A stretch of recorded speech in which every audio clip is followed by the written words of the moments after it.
Hi, my name is Valerie, and today I'm going to be giving a speech on marital customs. The word wed is derived from the ancient Greek word for pledge. Just about everyone in their lifetime makes the pledge of marriage to another person.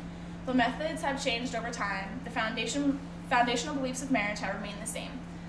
Throughout the world, the term marriage is recognized as the joining of two people. Regardless of the culture's individual practices, marriage is still considered the strongest bond known to mankind.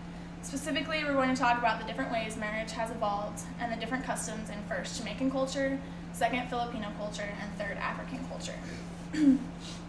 Jamaica has many traditions that are no longer practiced, but some have survived time and are respected greatly in this culture.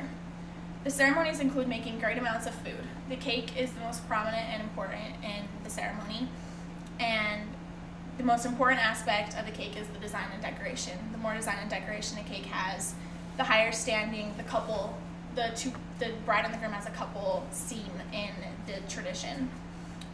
Their cakes are also very similar to American-style wedding cakes. The main courses are also very important to their tradition. The food of any celebration in Jamaican culture is seen as very important. Some popular food dishes include chicken, mutton, which is sheep, beef, and pork. And it's uncommon, but some higher class members will have choices of duck, lobster, turtle, or lamb, which are seen as luxury meals in this culture. The Jamaican culture is a very lively culture in its own, so the night of the wedding is highlighted with a dance.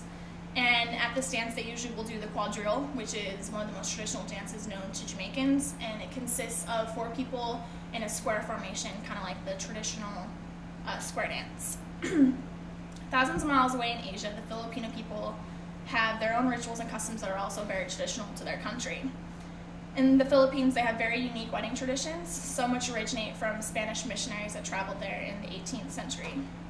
Their ceremonies are very strong in faith, emphasizing God in just about every aspect of their ceremonies.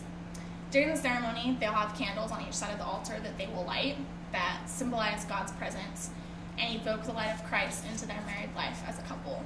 They'll also take a yugo, which is a decorative silk cord, and drape it over the couple's shoulders in a figure 8 formation, kind of like the infinity sign. And this is supposed to symbolize everlasting fidelity within the couple.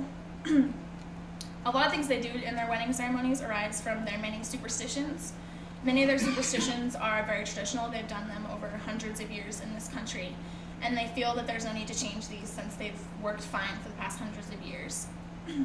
Along with exchanging gifts between the bride and the groom will give the bride what they call an arhe, and it's a monetary gift that consists of 13 gold or silver coins, and this shows his dedication to his wife's well-being and the welfare of their future children.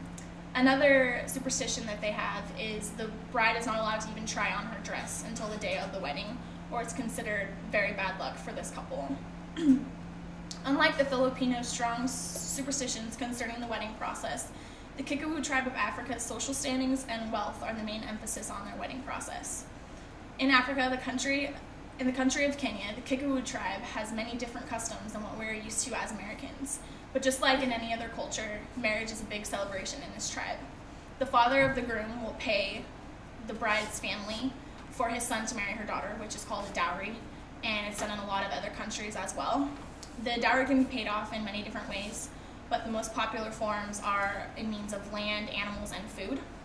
If the dowry is not paid off to the bride's family, it can put great dishonor on the groom's family in the tribe, and most likely their sons will not be able to marry.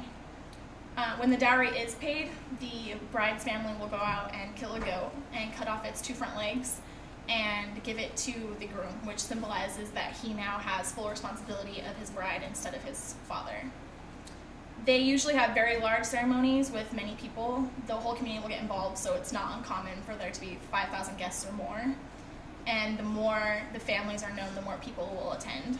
Christianity is the main religion in Kenya, so their ceremonies usually take place in church.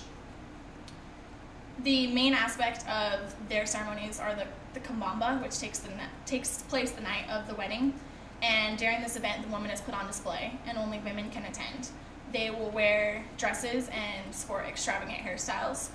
In result, this usually ends up in a competition between the women because in this culture they believe that if a wife has a good husband, he will buy her nice jewelry and beautiful clothing.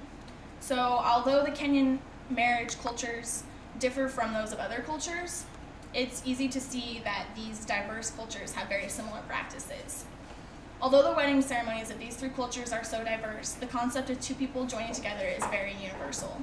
These three cultures, Jamaican, Filipino, and Kenyan, value tradition and the family life. Religion plays a part in every culture, as well as traditional values. Although the wedding ceremony in many cultures is vastly different, the concept of marriage itself and the joining of two people is relatively the same.